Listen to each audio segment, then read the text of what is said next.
Hello and welcome to Kanen Coffee Espresso Machines. Today we are testing this Rancilio Silvia espresso machine, and we had a burnt connector on this machine, so we replaced it. And the machine was also vibrating a lot, and we noticed when we changed out the pump that there was less vibration.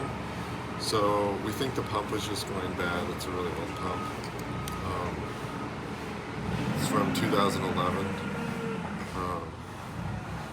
So pretty old. Let's go ahead and pull a shot.